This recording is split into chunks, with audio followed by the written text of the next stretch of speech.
शुक्रिया जी।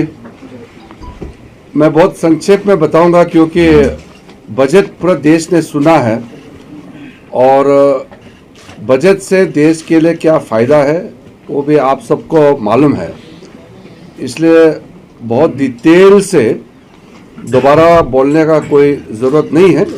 लेकिन ये तय हुआ हमारा भारतीय जनता पार्टी की ओर से कि सीनियर मिनिस्टर्स खुद जाकर के स्टेट्स का कैपिटल में और इम्पोर्टेंट शहरों में जाकर के हमारे मीडिया बंधुओं के साथ वार्तालाप करें ताकि जनता को कुछ बातें बहुत करीब से पहुंचा सके।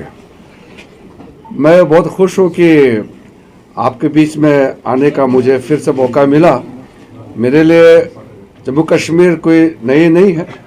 मैं अलग अलग विभाग संभालते समय हर विभाग में यहाँ बहुत करीब से काम करने का मौका मिला है।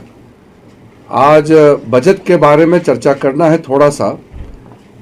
मुख्य रूप से आपको ये देखना होगा कि बजट से आम लोगों को क्या मिला है और देश के लिए क्या फायदा है।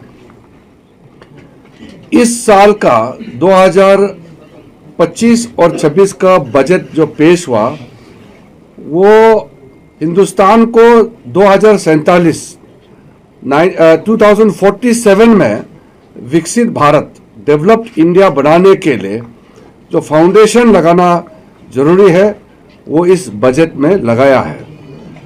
इसमें खास करके इंफ्रास्ट्रक्चर और हमारा मिडिल क्लास, गरीबों के लिए, किसानों के लिए, महिलाओं के लिए, बच्चों के लिए बहुत खास पेशकश इस बजट में किया गया है।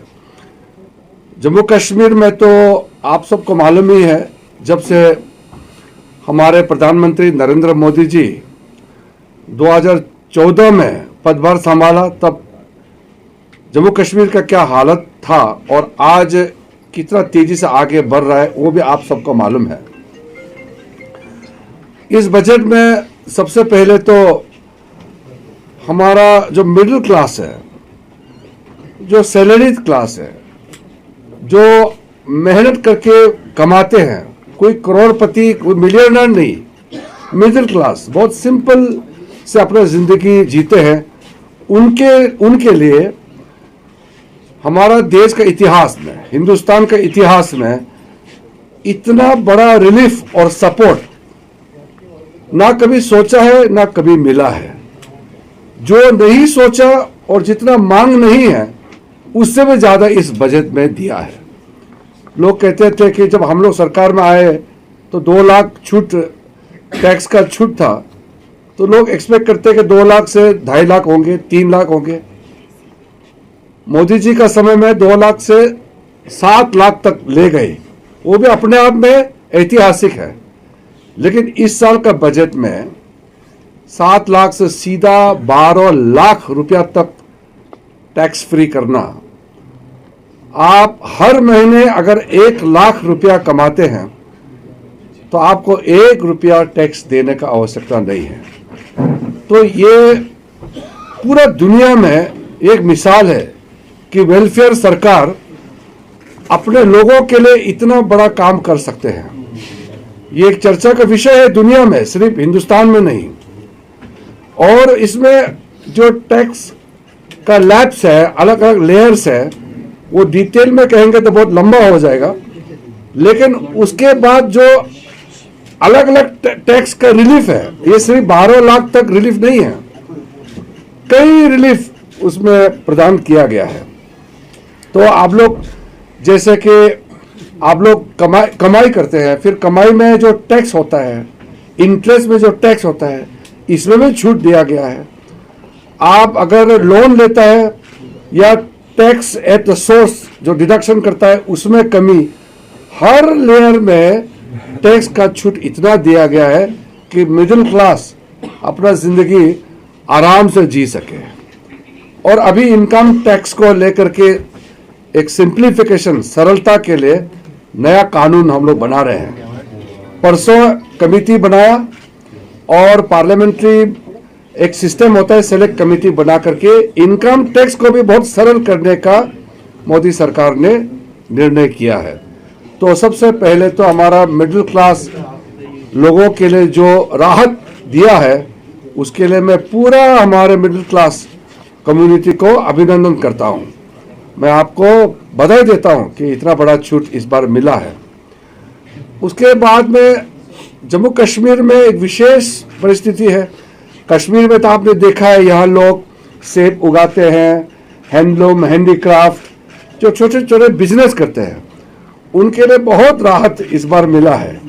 और आपका जो कश्मीर में सामग्री पैदा होते हैं वो लोकल मार्केट ही नहीं, उसको एक्सपोर्ट करने के लिए भी एक मिशन इस बजट में घोषणा किया गया है, ताकि यहाँ जो मेहनत करता है कश्मीरी आर्ट्स, कश्मीर में कारीगरी का बहुत फेमस है, बहुत नाम है, उसको दुनिया के सामने में आपको प्रोडक्ट को ले जाने के लिए स्पेशल मिशन मोड में इस बार अनाउंसमेंट जो हुआ है इसमें पूरा इंटरवेंशन करके सपोर्ट मिलेगा।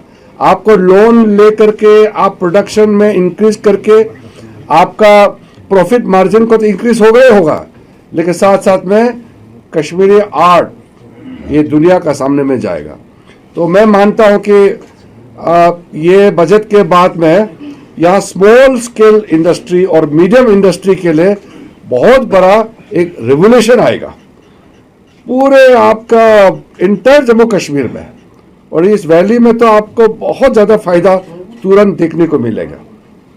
अभी मैं माइनॉरिटी अफेयर्स का भी मिनिस्टर हूं, इसलिए हमने ये निर्णय किया है कि मैं अगले 2-4 महीने के अंदर में बहुत बड़ा यहाँ मेला लगाऊंगा, जिसमें कश्मीरी जो कारीगर है वो अपना सामान आराम से वो वहाँ जाके वो सेल कर सकते हैं। अभी मैंने दिल्ली में लगाया था, सबको फ्री हम लोग आने जाने का खर्चा भी हम लोग डिपार्टमेंट देते हैं, खाना पीना सारा हम लोग इंतज़ाम कर देंगे, बस आपके लोग अपना सामान लेकर के बाज़ार में हम प्लेटफॉर्म बना देंगे, आप उसमें अपना सामान को सेल कर सकते हैं। तो इस तरीके से जो स्मॉल स्केल, मीडियम और जो लार्ज स्केल का तो होता ही होता है, पर विशेष करके मीडियम और स्मॉल स्केल इंडस्ट्री के लिए बहुत खास काम इसमें हुआ है। उसके बाद में जो इस बार का बजट में फार्मर्स के लिए, किसानों के लिए बहुत बड़ा अनाउंसमेंट हुआ है। आपका क्रेडिट फैसिलिटी से लेकर के आपका जो सामान को किस तरीके से सरकार प्रोक्योरमेंट से लेकर के मार्केट तक ले जाने का प्रावधान सरकार ने जो करने का निर्णय किया है, उसमें भी कश्मीर एरिया में आपका किसानों का बहुत बड़ा फायदा होने वाला है। यहाँ जो नाफेड और एनसीसीएफ है, इनके माध्यम से मार्केटिंग का भी सरकार बहुत बड़ा योगदान आपको देने वाले हैं। युवाओं के लिए जो स्कूल और कॉलेजों में बच्चे पढ़ते हैं, उनके लिए नए नए इनोवेटिव, नए नए आइडिया को फैसिलिटेट करने के लिए अटल टिंकरिंग लैब का जो घोषणा हुआ है, उसमें युवाओं के लिए विशेष करके बहुत बड़ा अपॉर्चुनिटी खुलने वाले हैं। क्योंकि आप सब जानते हैं ये टेक्नोलॉजी का ज़माना है, तो टेक्नोलॉजी में जो लोग पढ़ाई करता है सिर्फ डिग्री लेने से होता नहीं है, डिग्री के साथ साथ उसको एक्सपर्टाइज मिलना चाहिए अपने अपने क्षेत्र में। जो बच्चे जिस फील्ड में एक्सपर्ट है, इंटरेस्ट है, वो उसके लिए स्पेशल हम लोग रास्ता खोल देंगे।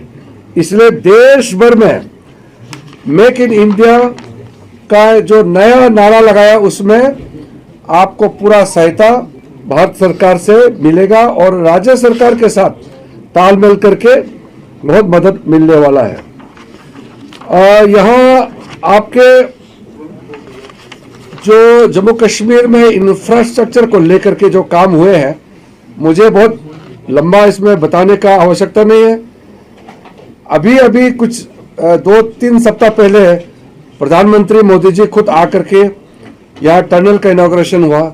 उसी प्रकार से जो मेरे पास लिस्ट है, जैसे मैंने कहा, पूरा अगर हम लिस्ट आपको बताएंगे तो बहुत लंबा हो जाएगा, और आप सबको मालूम है कितना नेशनल हाईवे, रेलवेज का अलग अलग क्षेत्र में कई काम हो रहे हैं। जैसे कि मैं जब खेल मंत्री था, स्पोर्ट्स मिनिस्टर के रूप में जब मैंने काम किया, हर एक डिस्ट्रिक्ट में स्पोर्ट्स का मल्टी स्पोर्टिंग डिसिप्लिनरी का हॉल बनाया गया है हर एक डिस्ट्रिक्ट में। ये हिंदुस्तान में पहली बार हुआ है कि प्राइम मिनिस्टर स्पेशल पैकेज के तहत जम्मू कश्मीर में हर एक डिस्ट्रिक्ट में स्पोर्ट्स का फैसिलिटी खोला गया है।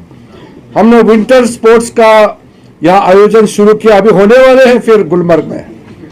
तो मैं जब स्पोर्ट्स मिनिस्टर रहते समय गुलमर्ग में खेलो इंडिया विंटर गेम्स शुरू किया था। वो एक आकर्षक, आपको अट्रैक्शन, लोगों को कश्मीर की तरफ खींचने का बहुत बड़ा इवेंट है। युवाओं के लिए स्पोर्ट्स में आगे बढ़ाने का साथ साथ ये एक टूरिज्म की दृष्टि से भी बहुत बड़ा जम्मू कश्मीर के लिए ये काम हुआ है। और ये डल लेक में हमने वाटर स्पोर्ट्स का भी कार्यक्रम शुरू किया था। अभी तो विंटर है, शायद अभी तो ये वाटर स्पोर्ट्स नहीं हो रहा होगा, लेकिन समर में काफ़ी एक्टिविटीज़ करने का हमने शुरू किया है। उसके बाद में आपके यहाँ में हम लोग, मैं जब लॉ मिनिस्टर था, मैं जब कानून मंत्री था, तब भी आप लोग ने देखा होगा यहाँ नया हाई कोर्ट बिल्डिंग हम लोगों ने फाउंडेशन लगाया। अभी मैंने पूछा है, थोड़ा सा लेट हो रहा है मुझे बताया, लेकिन हर एक डिस्ट्रिक्ट में जुडिशरी का इंफ्रास्ट्रक्चर हो या आपका स्पोर्ट्स इंफ्रास्ट्रक्चर हो या बाकी डिपार्टमेंट का, ये एवरी डिस्ट्रिक्ट जम्मू कश्मीर के अंदर में जो बन रहा है, ये प्रधानमंत्री नरेंद्र मोदी जी ने जो फोकस्ड अटेंशन आपको जम्मू कश्मीर के लिए दिया है, उसका वजह से ये देखने को मिल रहा है। एक ज़माने में जम्मू से या कश्मीर वैली में आना भी अपने आप में एक मुश्किल का हालत फेस करना पड़ता था, क्योंकि ये जो पास है जम्मू से उधमपुर होकर के आने में कितना दिक्कतें हैं। अभी तो टनल तो ऑलमोस्ट रास्ता ही कंप्लीट हो गया, ट्रेन का ऑलमोस्ट कंप्लीट हो गया। तो हमारा हिंदुस्तान का one of the most preferred destination और one of the most prosperous region के रूप में कश्मीर घाटी और पूरा जम्मू एंड कश्मीर बनने जा रहा है। यहाँ मैंने जो पीछे, मैं तो प्राइम मिनिस्टर का साथ में शुरू से मंत्री रहा है, पहले दिन से प्राइम मिनिस्टर का साथ में ओथ लेकर के मैंने खुद देखा है। प्राइम मिनिस्टर मोदी जी ने अपने मंत्रियों को, पूरे मंत्रियों को कहा कि सब अपना विभाग, अपना डिपार्टमेंट को समझने के लिए कश्मीर में जाना है और कश्मीर में ग्राउंड में जाकर के वहाँ इम्प्लीमेंटेशन में पूरा आप ज़मीनी हकीकत देखने के लिए जाना है। तो हर मंत्री आते हैं, तो मैं कई बार यहाँ आ चुका हूँ, और 2014 से 2025 के बीच में जो बदलता हुआ हालत मैंने देखा है, मैं कह सकता हूँ कि विद इन शॉर्ट टाइम, बहुत लंबा टाइम इंतज़ार करने का आवश्यकता नहीं है। जम्मू कश्मीर सिर्फ हिंदुस्तान में ही नहीं बल्कि विश्व भर में सिर्फ खूबसूरत ही नहीं, one of the most developed region में ये जम्मू कश्मीर को माना जाएगा। इस तेज गति से आगे बढ़ रहा है। कई पॉइंट्स है, मैं अभी इसलिए इसको कट शॉर्ट कर रहा हूं ताकि आपको कुछ पूछने का मौका मिलेगा, क्योंकि मेरा अभी मैं सब्जेक्ट मिनिस्ट्री डिपार्टमेंट वाइज जाएगा तो बहुत लंबा हो जाएगा, इसलिए मैंने एक ब्रीफ इंट्रोडक्शन आपको